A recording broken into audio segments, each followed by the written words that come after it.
Mais la question que je vous posais, c'est qu'est-ce que l'emprise et qu'est-ce que n'est pas l'emprise? Oui.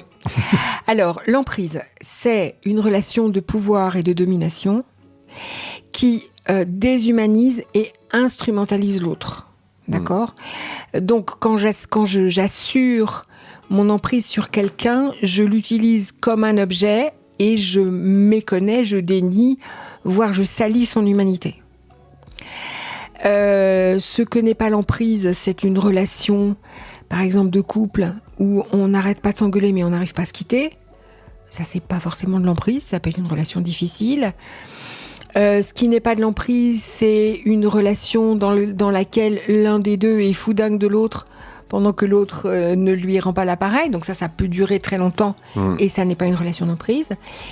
Et puis, n'est pas une relation d'emprise, une relation de pouvoir saine. Alors après, on pourrait discuter philosophiquement si une relation de pouvoir, elle est saine. Ça, c'est vraiment une question philosophique.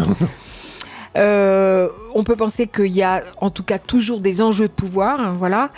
Et par exemple, une relation éducative, où là on parlera plus d'autorité, hein, donc de pouvoir sain. Voilà, on parlera d'autorité, hein, une relation éducative ou une relation managériale, ou une relation de subordination dans l'armée, par exemple, où l'armée, elle a besoin, à tort ou à raison, je ne discute pas de ça, que ça marche tout le monde marche d'un seul pas.